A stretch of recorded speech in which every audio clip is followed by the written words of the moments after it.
Hello, my loves. I'm so glad you could join me today. If you're new, I'm the fabulous fairy Shaenna, and I talk about all sorts of things. I do DIYs and all kinds of craziness, but today we're talking about twin flames. I myself am a twin flame. I'm currently in union with my twin. We met October last year for the first time, one day, no, 2 years ago, one day, then never saw him again. And then last year, during October, we ran into each other. We got together. We're together until January. He dropped me like a hot rock. Went through this huge, horrible separation, no communication, all the fears and doubts and worries that everybody's gone through. I went through them too. And then I worked on myself and I've got into union. So because of that, I would like to go ahead and tell you guys some things that definitely play a part in this entire endeavor and if you're going to get union and win. And if you haven't noticed my crazy hair, it always looks crazy. If you're waiting for me to brush it or something, good luck. Keep waiting. Okay, so this is actually a conversation that I sent via voice clip to a client of mine last night, and it was so good. The information was so good. I felt like I needed to go ahead and share it with the rest of us. So when we decide to come to this earth, we came to learn more things. So we decided to come back and learn, and we make a pact with not only ourselves, but with our twin. Pardon me, my mouth got really dry there. Okay, so we've decided we're going to come back, we're going to learn, we're going to stretch, we're going to grow. If I grow, you're going to grow. If I change, you're going to change. If I build, you're going to build. You literally make this pact with this person. Whether you're together or not, your guys' influence are going to impact each other. And this is literally the pact that you guys come with. You're going to give each other identifying markers. You know, I'm going to be looking for you to dress like a fairy and wear glitter and, you know, always have some crazy hair and blah, blah, blah. And I'm going to look for my twin to be, you know, this huge Hulk of a man and crazy hair and, you know, into ghosts and into this and that. And he has to be a musician or an artist of some sort, or, you know, you give yourselves up. You know, mine ended up having my twin actually, one of his eyes is a cat eye. Which is a huge thing for me because my grandma Jeanette has a cat eye as well. Hers was shot in the eye with a bow and arrow when she was 14 by her cousin, and it tore the colored part, so it's just a big black cat like slit of an eye. It's beautiful. I've absolutely loved it. I always loved David Bowie because of his crazy eye, and so when I met my twin and I saw his eye, I was just like, oh my gosh, is that real or fake? And he's like, that is real. He was all shitty. He was hella shitty when I first met him. He was like, meh, meh, meh, meh. Just like, I don't care. I want you anyways.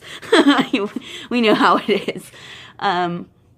So anyways, he also has a tattoo of a piece of art that I've drawn my entire life. Like literally, I've drawn this piece of art, this certain character, this certain way my whole life, and he happened to get it tattooed to him, and we've never met before this. So you're going to have identifying markers. They don't have to be that, but it's going to be something really impactful that when you see them, you meet them, you know it's them, no matter what. You guys have a goal before you ever come here. You have your miniature goals, but you have this big goal that when you finally get together, you're going to do something epic. It's going to be something big. It's something phenomenal. Something that time is going to remember. Might be changing lives. It might be changing culture, whatever it is. It's going to be something big, though. Every twin who comes back is come for this purpose. We're literally sent here kind of with a God's purpose. We're going to clean up whatever part of the earth we decided we're going to take on as ours. Okay. When you came back, you chose to come back as the gatherer. So hunter-gatherer is a big thing. If you're the woman in the relationship, you came back as the gatherer. The man is the hunter. We like to call this runner and chaser, don't we? Well, I've got news for you. It's not always like that. When I say hunter-gatherer, it's like this. This is not our first time around.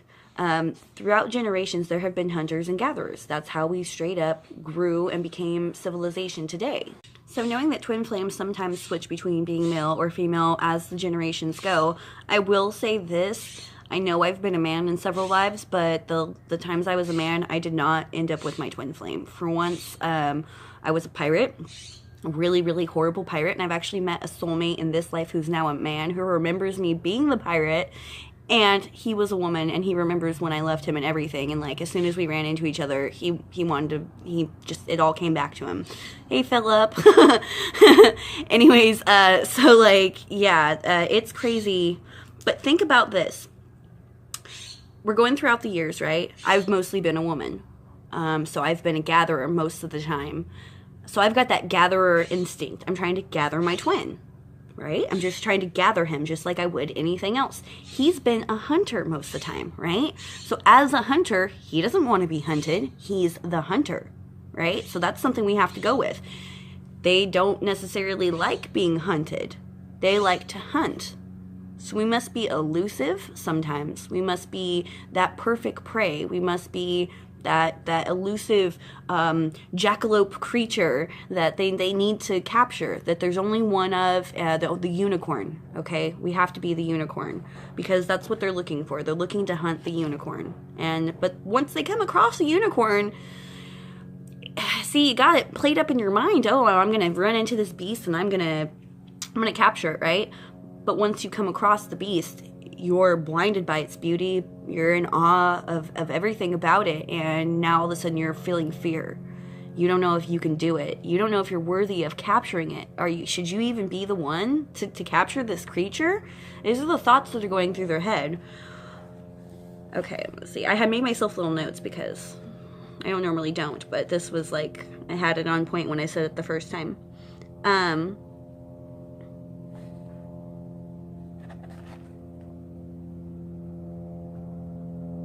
Okay, yeah, when they meet you, they're so confused. Because first of all, they've gone through life. It's been normal feelings. Maybe they've had a love, or maybe they've had a karmatic, or maybe they've had something that's really, really significant to them.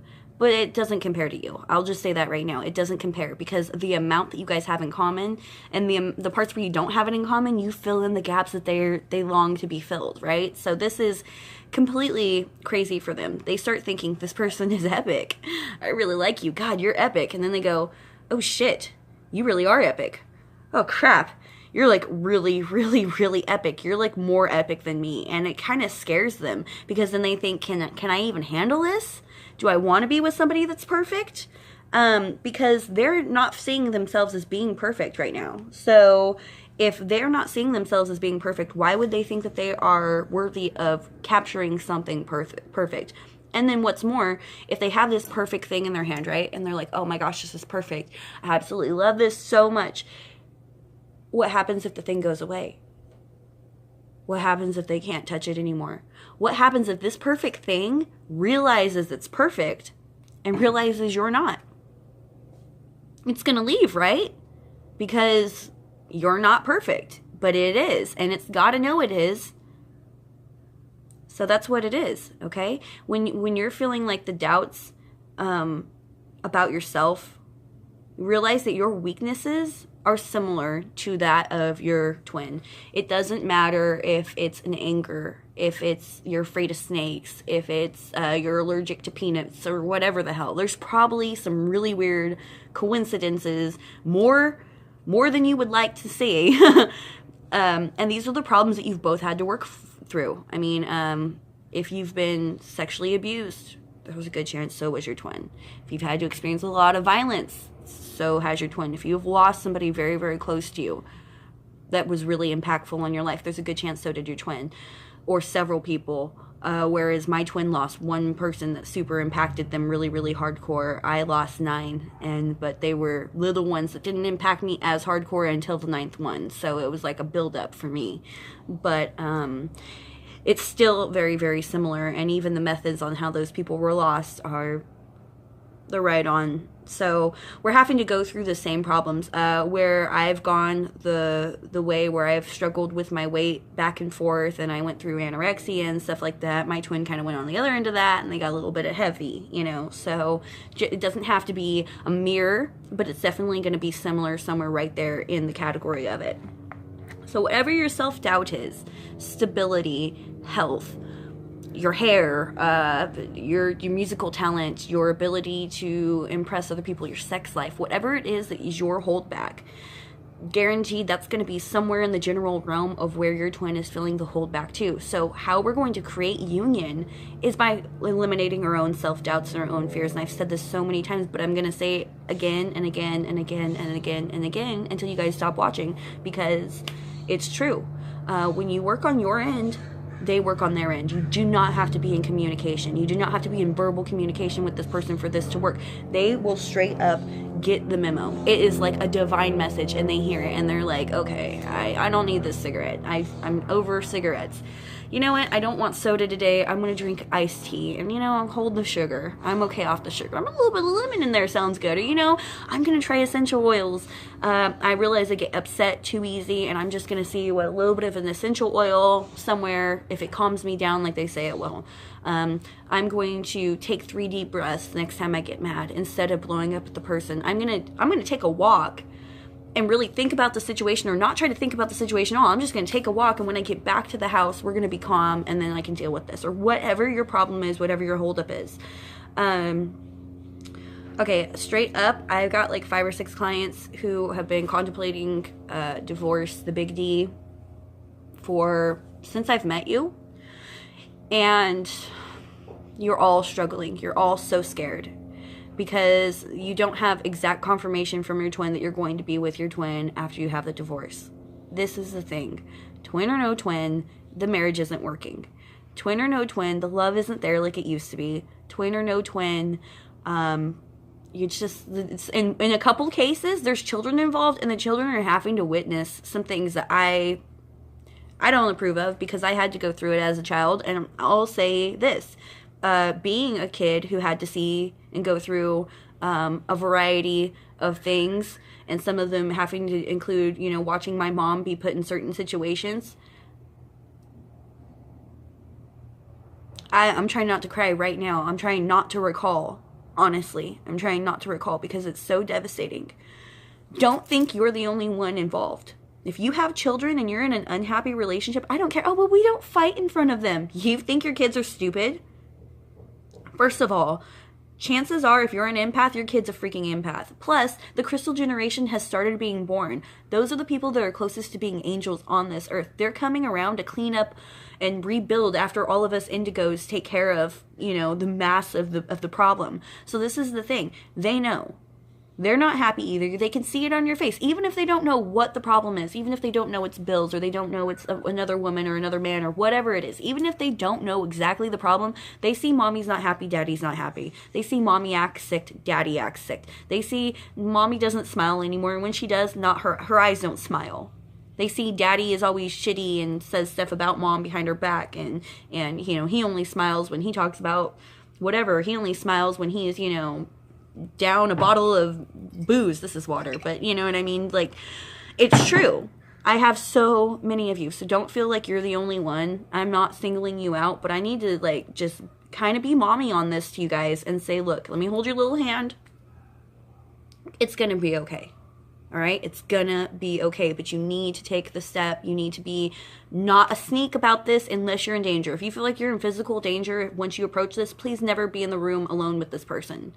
Don't put yourself in physical danger. I've been in abusive relationships where I know simply bringing something up would cause me to be in physical harm. Don't do that. If you know that's how the person is, don't catch them when they're drunk. And if they're always drunk, no matter what, do not catch them alone. Okay, be with somebody that's not the person you're running away with, and not the person that, they've hated the most of their life, but be with somebody that maybe they don't even know or something when you give this information. That way, they don't know how that person's going to react, so they know they don't know where their limit is, so they're going to be more limited. Do you understand what I'm saying on that? If they don't realize who the person is that you brought as your security, they don't know what lengths that person's going to go to protect you, so they're less likely to hurt you. That's from experience, by the way, just letting you know. And it saved me on a few occasions where I had to drop some heavy information to somebody who would have hurt me for way less than giving them the information I was going to give them. So, based on that, no matter what, this is about you being healthy. This is about you 110% and happy, and knowing what you guys need to do to get through this journey and get what you want at the end, which is union. And no matter what, you cannot let what's going to happen to me after divorce be a fear, because that is a fear that's holding you back. It's holding your twins back. Straight up. You have so much to gain from starting a new life. You have nothing to gain from continuing this life of sadness. So that's what I have to say. And I want to know for a lot of you that the twins, their fears on the masculine side, they've been going through a shift, a huge shift, ever since the eclipse. We know this. We've got a few more months of this coming out. They're basically the ones who've really been holding on to their old ideals and their old beliefs. They're waking up. They're changing. They're wanting a better life. But you are the leader, so you must lead. Okay? Take the first step and lead. This is with everything in your life. Whether you're talking to them or not, just, you know, start making better decisions and they'll make better decisions. I promise. It's phenomenal. All right, guys. Well, that is today's video. I love you all so much. Please check out my readings with my masculine divine. We're thinking Saturdays and Sundays, because he has weekends that he can come and be here. So just PM me if you guys want that. And that is $120 for 7 cards. But you get not only my reading, but you get my twin on the masculine side's opinion. Like I said, he's a theologist. He's got just, I don't sell him very good. What am I trying to say? He's very intuitive in his own right, and he is a masculine divine. So no matter what, he's going to give the male perspective a little bit clearer than I could, because I don't think like a man. As good as I'm close to thinking like a man, I'm not a man this time around, but he really is. So he'll be able to answer things that I can't. So there's that. And it is $222 if you would like the whole 14 card reading, and that is 7 cards for feminine, 7 cards for masculine. You will have 0 questions at the end of this, and if you do, you get pendulum anyways. So there's that. And for a regular twin flame reading with just me, that is $40 for 7 cards.